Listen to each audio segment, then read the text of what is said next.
Patna law college में चुनाव से ऐन पहले हर्षराज की हत्या के मामले में एक और खुलासा हुआ है और बड़ा खुलासा हुआ है।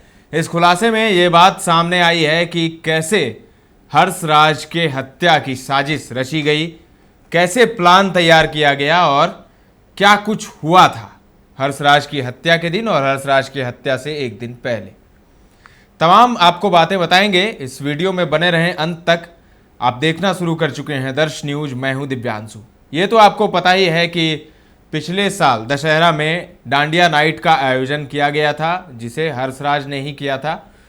और हर्षराज द्वारा डांडिया नाइट का आयोजन हुआ और उसमें उनका विवाद हो गया था पटना के जैक्सन होटल और पटेल छात्रावास के कुछ लड़कों से, और उसी का बदला उन लड़कों ने लिया उनसे।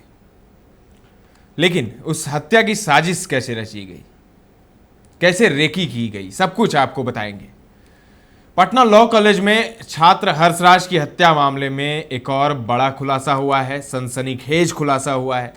इसके अनुसार हर्ष की हत्या से एक दिन पहले यानी 26 मई को हर्ष की हत्या की साजिश रची गई थी। देखिए, एक दिन पहले उनकी हत्या की साजिश रची गई थी। सूत्रों की माने तो साजिश रचने में चंदन कुमार, मयंक जैक्सन हॉस्टल का रहने वाला है, लक्ष्य जो कि जैक्सन हॉस्टल का है, आरुष जैक्सन हॉस्टल का है और जिसे बेगूसराय से पकड़ा है पुलिस ने, अमन पटेल पटेल छात्रावास और आर्यन पटेल जो कि पटेल छात्रावास शामिल थे। ये लोग शामिल थे। इन लोगों ने मिलकर तय किया था कि 27 मई को किसी भी कीमत पर हर्ष से बदला ले लेना है। इसको लेकर इन लोगों ने हर्ष की रेकी करने का प्लान तैयार किया था। जानकारी के अनुसार हर्ष की रेकी करने का टास्क चंदन को दिया गया था। चंदन भी उसी जगह मास कम्युनिकेशन की परीक्षा दे रहा था। हर्ष को देखते ही चंदन ने सबसे पहले आरुष को खबर दी।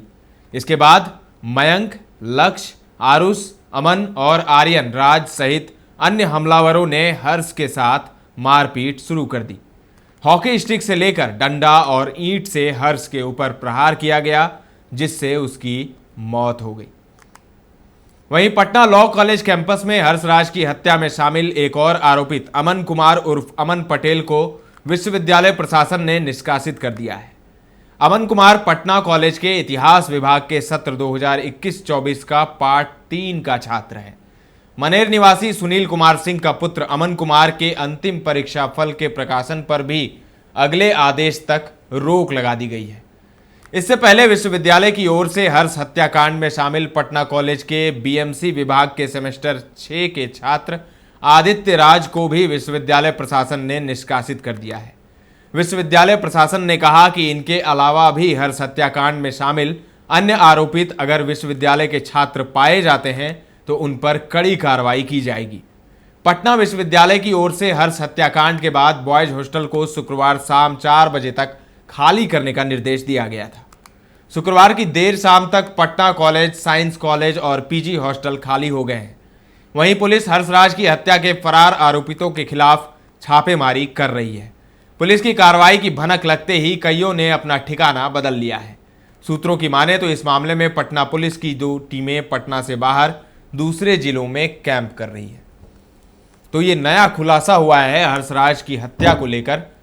एक तो ये था कि हर्षराज छात्र संघ का चुनाव लड़ना चाहते थे, अध्यक्ष बनना चाहते थे, और इस लोकसभा चुनाव में समस्तीपुर सीट से एलजेपी-आर की कैंडिडेट शांभवी चौधरी, जो कि बिहार सरकार में मंत्री अशोक चौधरी की सुपुत्री हैं, उनके कैंपेन में हर्षराज को देखा गया और हर्षराज काफ़ी बढ़ चढ़कर हिस्सा ले रहे थे, जोर शोर से प्रचार कर रहे थे शांभवी के लिए।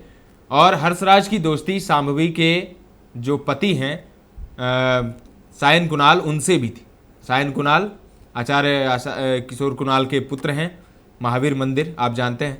तो इनसे इनकी दोस्ती थी और वो छात्र संघ का चुनाव लड़ना चाहता था। वहीं 2030 के विधानसभा चुनाव में वो वैशाली से लड़ना चाहता था विधानसभा का चुनाव। तो ये सब बातें थी। और जो डांडिया नाइट में जो पुलिस द्वारा कहा गया है कि डांडिया नाइट जो उनके द्वारा आयोजन किया गया था हर्षराज द्वारा पिछले साल दशहरा में, तो उसी में बाउंसरों ने उनकी पिटाई की थी, उन लड़कों की जिनसे कहासुनी हुई थी हर्षराज की। और वो घुसना चाहते थे अंदर, लेकिन बाउंसरों से पिटवा दिया था हर्षराज ने। इसी का बदला वो लेना चाहते थे हर्षराज से, और उन्होंने बदला लिया पटना कॉलेज, लॉ कॉलेज के कैंपस के अंदर। अब जो नया खुलासा हुआ है उसमें ये बात सामने आ रही है कि कैसे हर्षराज की हत्या की प्लानिंग हुई, रेकी की गई उनकी। एक दिन पहले ही प्लान बन गया कि रेकी किया जाएगा, और रेकी की गई। और फिर चंदन ने बुला लिया अपने दोस्तों को जैसे ही हर्षराज को उसने देखा, और उसकी निर्मम हत्या हो गई, जिसका वीडियो सोशल मीडिया पर वायरल है, और जिसमें आपने देखा था किस तरीके से बुरी तरह से पिटाई हो रही है उसकी। और तमाम चश्मदीदों ने भी जो बताया है उसको सुनकर रूह कांप जाता है। तो चुनाव से पहले पटना में जो हुई हत्या, उसका पुलिस द्वारा तो कहना है कि उद्भेदन कर लिया गया है। जितने लोग शामिल हैं उनमें से ज़्यादातर को पकड़ लिया गया है, और बाकियों को पकड़ने के लिए चल रहा है, छापेमारी की जा रही है। तो धीरे धीरे गुत्थी सुलझती हुई नजर आ रही है, लेकिन असल किस्सा क्या है ये अभी तक समझ में नहीं आ रहा है। डांडिया नाइट वाला विवाद तो एक है ही, छात्र संघ का चुनाव लड़ना चाहता था, राजनीति करना चाहता था, ये भी एक बात है। लेकिन इतनी निर्मम हत्या उसकी हो गई, दिन दहाड़े हो गई, वो भी चुनाव से पहले। बगल में सुल्तानगंज थाना भी है। तो ये सब जो है सवाल अभी भी बना हुआ है कि आखिर कैसे दिन के दोपहरी में कॉलेज के कैंपस के अंदर इतने लोगों के सामने एक छात्र की पीट कर हत्या हो जाती है। फिलहाल के लिए इतना ही। तमाम अपडेट्स देते रहेंगे, बने रहें दर्श न्यूज के साथ।